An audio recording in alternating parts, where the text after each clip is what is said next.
There is a particular kind of silence that only exists within the walls of your own home. It's not the uncomfortable silence of an empty room. It's not the silence that makes you feel forgotten. It's something else entirely. It's the silence that feels like an exhale after holding your breath all day. While the world celebrates those who are always on the move, always busy, always visible, there exists a quieter group of people who have discovered something profound. They have learned that happiness doesn't always require motion, that meaning doesn't need an audience, that sometimes the most alive you can feel is when you are completely still, surrounded by familiar walls, with nothing but your own thoughts for company. This isn't about laziness, it isn't about fear. It's about a different way of experiencing life, a way that society often misunderstands, sometimes judges, but rarely takes time to truly comprehend. So let's explore what really happens in the minds of people who love staying at home. What drives them? What do they understand that others might be missing? And why does their quiet contentment sometimes feel like a rebellion against everything the modern world demands? If you are new to this channel and enjoying this video, please subscribe to the channel to watch similar videos in the future.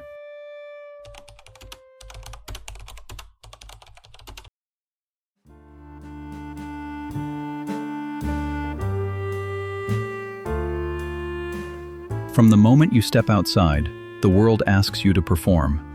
You need to smile at the right times, laugh at jokes that aren't funny, make small talk with strangers, navigate crowded spaces where everyone seems to be moving faster than you can think. Your nervous system stays alert, constantly scanning for social cues, managing impressions, adjusting your energy to match everyone around you. Then you come home, the door closes, and something shifts. Your shoulders drop. Your face relaxes into its natural expression. You can finally move at your own rhythm. No one is watching. No one is waiting. No one needs you to be anything other than exactly what you are at this moment. This isn't escapism. This is recovery. Psychologists have identified something they call high internal self-presence. It describes people who feel more connected to their inner world than the outer one. These individuals possess rich interior landscapes, filled with imagination, reflection, and emotional depth. Their minds are constantly active, processing, creating, questioning. They don't need external stimulation to feel engaged with life because they carry entire universes inside themselves. For these people, home becomes the place where that internal world can breathe freely, where thoughts can wander without interruption, where emotions can surface without judgment, where the endless performance of daily life can finally pause. Carl Jung, the famous psychologist who first explored introversion and extroversion, suggested that introverts direct their life energy inward. They don't hate people or avoid connection. They simply recharge through solitude rather than through social interaction. Every conversation, every crowded room, every social obligation costs them something. And home is where they restore what the outside world depletes. Research consistently shows that people who enjoy solitude score higher on measures of creativity, empathy, and emotional intelligence. Why? Because silence gives the mind space to make connections that noise drowns out. Stillness allows feelings to surface and be understood. Solitude creates the conditions for self-awareness to develop. When you spend enough time alone, you begin to hear the difference between your authentic voice and all the voices you've absorbed from others. You start to notice patterns in your own thinking. You recognize which emotions belong to you and which ones you've taken on from the world around you. This kind of self-knowledge doesn't happen in chaos. It happens in quiet. There's a beautiful paradox here. People who love staying home are often labeled as withdrawn or antisocial. Yet many of them feel things more intensely than those who constantly seek stimulation. They don't avoid the world because they're indifferent to it. They retreat because they experience it so deeply that they need time to process everything they've absorbed. Psychologists call this high sensitivity to external stimuli. Some people's nervous systems process information more thoroughly than others. Bright lights feel brighter. Loud sounds feel overwhelming. Emotional environments leave lasting impressions. This isn't weakness, it's a difference in how the brain processes experience. And for these individuals, the controlled environment of home isn't about hiding, it's about balance. Some people have nervous systems that can handle constant input without getting overwhelmed. They thrive in stimulating environments. Others have nervous systems that work like finely tuned instruments, picking up on subtleties that most people miss. Both are valuable. Both are necessary. But they require different conditions to function well. The person who loves staying at home has learned something crucial about themselves. They've learned that their energy is finite, that their attention is precious, that their peace is worth protecting. This isn't selfishness, it's self-awareness. Consider what happens when you spend all your time in public spaces, surrounded by people, constantly engaged with the external world. Your identity begins to fragment. You become a slightly different version of yourself with each person you interact with. The version who makes your coworkers laugh. The version who listens patiently to your friends' problems. The version who stays polite even when you're exhausted. None of these versions are false exactly, but they're incomplete. They're adaptations, performances shaped by social expectations and relationship dynamics. And over time, if you never step away from all these different roles, you can start to lose track of who you actually are beneath all the masks. Home is where those masks come off, where the fragments reunite, where you can finally be whole again, unobserved and unedited. This is why some people feel most like themselves when they're alone. Not because they dislike others, but because solitude is the only place where they don't have to modify themselves to fit someone else's expectations. The philosopher Blaise Pascal once wrote that all of humanity's problems stem from our inability to sit quietly in a room alone. What did he mean? He meant that most people run from themselves. They fill every moment with distraction because silence makes them uncomfortable. When there's nothing to do and nowhere to go, they have to face their own thoughts, their own feelings, their own company. And many people haven't learned how to do that without discomfort. But people who love staying home have mastered this fundamental skill. They can sit with themselves without needing constant entertainment. They can tolerate silence without feeling anxious. They've made peace with their own minds. And this ability, simple as it sounds, is actually a profound form of emotional maturity. If you can't be alone without feeling lonely, you'll never feel truly connected even when you're with others. You'll always be searching for someone else to fill a void that can only be filled from within. But when you learn to enjoy your own company, relationships become choices rather than necessities. Connection becomes something you want rather than something you desperately need. This doesn't mean people who love staying home never feel lonely. They do. Loneliness visits everyone. But there's a difference between loneliness and solitude. Loneliness is painful emptiness. Solitude is peaceful fullness. Loneliness makes you feel abandoned. Solitude makes you feel complete. The person who stays home by choice has learned to transform alone time into something nourishing. They've created routines and rituals that bring comfort. The morning coffee made just right. The favorite chair positioned perfectly by the window. The soft blanket that's been washed so many times it feels like an old friend. These aren't meaningless details. They're acts of self-care disguised as ordinary moments. Psychologists call this environmental mastery, the ability to shape your surroundings to support your emotional needs. When life outside feels unpredictable and chaotic, having control over your immediate environment becomes a form of therapy. Every object placed with intention, every small ritual repeated with care. These choices create a sense of stability that the outside world cannot touch. Studies show that people who spend intentional time alone often develop stronger relationships than those who constantly surround themselves with others. Why? Because they don't waste energy on superficial connections. They don't collect acquaintances just to avoid being alone. Instead, they wait for people who feel real, people they can sit with in comfortable silence, people who don't require them to perform. When someone who loves solitude chooses to let you into their world, it means something. It means you've earned their trust. It means your presence adds to their peace rather than disrupting it. These relationships, though fewer in number, tend to run deeper. They're built on authenticity rather than convenience. But let's address something important. There's a fine line between healthy solitude and unhealthy isolation. One nourishes, the other depletes. How do you know the difference? Healthy solitude is active. You're reading, creating, thinking, resting with purpose. You're processing emotions, not avoiding them. You're choosing to be alone because it restores you, not because you're afraid of connection. When you emerge from this solitude, you feel clearer, calmer, more like yourself. Unhealthy isolation is passive. You're numbing rather than feeling, avoiding rather than recovering, hiding from life rather than preparing to engage with it. When this kind of aloneness continues too long, it stops feeling like choice and starts feeling like prison. The key is intention. Are you staying home to connect with yourself or to disconnect from everything? Are you resting or are you hiding? The honest answer to these questions matters. Now let's explore something that often gets overlooked: the creative power of solitude. Throughout history, many of humanity's greatest breakthroughs came from people who spent significant time alone.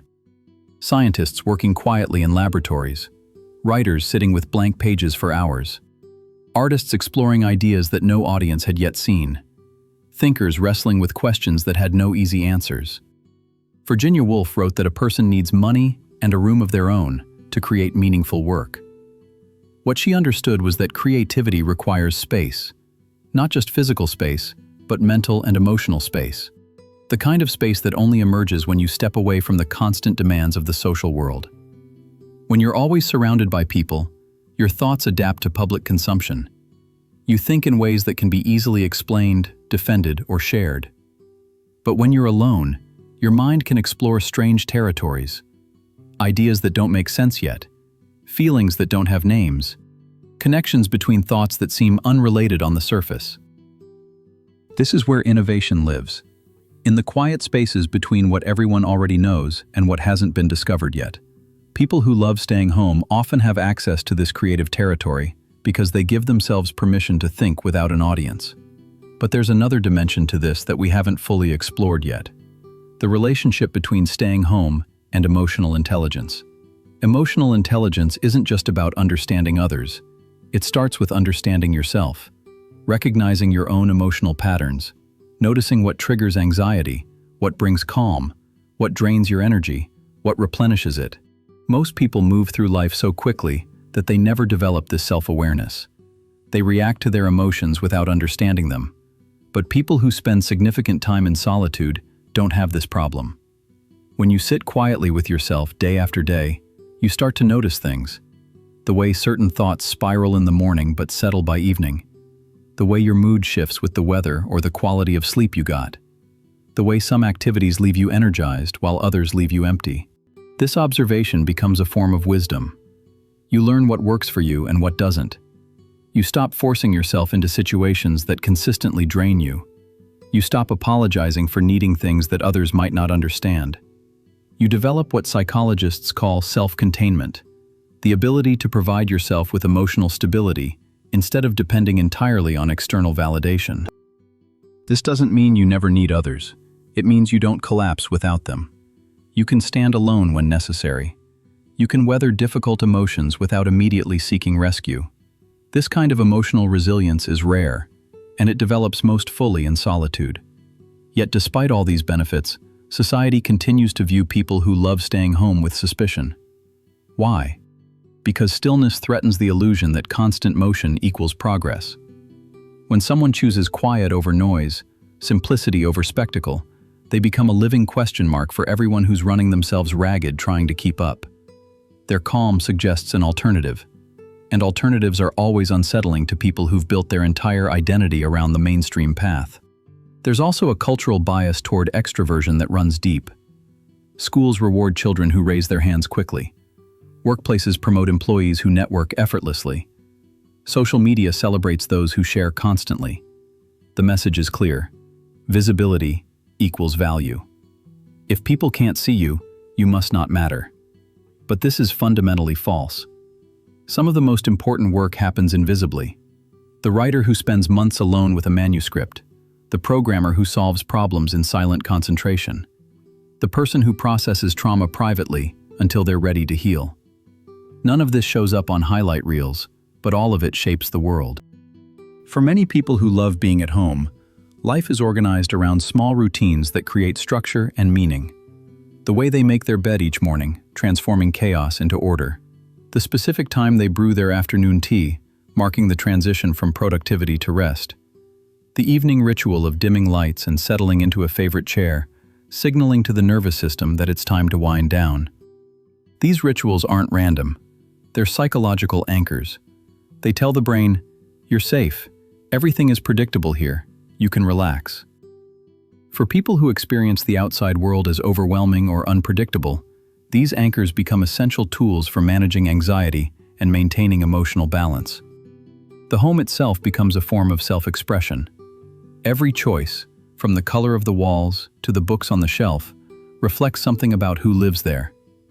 This isn't about expensive furniture or perfect decor. It's about creating a space that feels aligned with your inner world, a space that supports rather than drains you. When you walk into your home after a difficult day and immediately feel your shoulders relax, that's not accidental. That's the result of countless small decisions made over time to create an environment that knows you, that holds you, that asks nothing in return. Now, let's address a concern that often arises. What about the fear of missing out? Social media has made this worse. Everyone's life looks extraordinary when filtered through carefully curated posts. Parties that look fun, trips that look magical, friendships that look effortlessly perfect. When you're at home in your comfortable clothes, watching rain against the window, it's easy to feel like life is happening somewhere else and you're failing to participate. But here's what those highlight reels don't show: the exhaustion after the party, the arguments during the trip, the performance required to maintain those friendships, the way people check their phones during supposedly perfect moments because they're already thinking about what comes next. The person who stays home has opted out of this performance. They've decided that depth matters more than breadth, that real satisfaction comes from being present rather than collecting experiences to prove they're living well. This is a radical choice in a culture obsessed with constant documentation. To simply exist without broadcasting your existence. To find joy in moments that will never make it to a screen. To be okay with the fact that most of your life will be witnessed by no one except yourself. And maybe that's the ultimate freedom. Not needing your life to be validated by external observers. Not measuring your worth by how impressed others seem. Just living, quietly and fully, in ways that make sense to you, even if they perplex everyone else. As we near the end of this exploration, let's consider one more thing: the future these people are quietly building. While the world races toward more connection, more stimulation, more everything, people who love staying home are pioneering a different path. They're showing that it's possible to be content with less, to find meaning in ordinary moments, to build rich inner lives that don't depend on constant external input. This might be the most important psychological skill for the future. As the world grows louder and more demanding, the ability to find peace within yourself becomes increasingly valuable. The capacity to sit with your own thoughts without anxiety, the wisdom to know when to engage and when to retreat, the courage to protect your energy even when others don't understand. These aren't skills you learn in crowds. They're cultivated in silence, refined in solitude, perfected in the quiet corners of a home that feels like sanctuary. So if you're someone who loves staying at home, know this: you're not broken, you're not missing out, you're not avoiding life. You're living it differently, perhaps more intentionally than most. You're learning lessons about presence, authenticity, and peace that the rushing world desperately needs, but rarely stops long enough to discover. Your quiet is not empty, it's full. Full of thoughts that need space to form, full of feelings that need time to be understood, full of dreams that are growing slowly, invisibly, waiting for the moment when you're ready to bring them into the light. The world may not always understand you, but perhaps that's okay. Perhaps being understood is overrated. Perhaps what matters more is understanding yourself so completely that external confusion no longer shakes your foundation. Keep your rituals, treasure your solitude, honor your need for peace. Because in a world that profits from your anxiety and exhaustion, choosing rest is rebellion, choosing presence is resistance, choosing home is a quiet revolution. And when you're ready, when the time feels right, you'll step back out into the world, not because you're supposed to, not because someone shamed you into it, but because you choose to. And that choice, made from a place of fullness rather than fear, will make all the difference. Please subscribe our channel if you are new.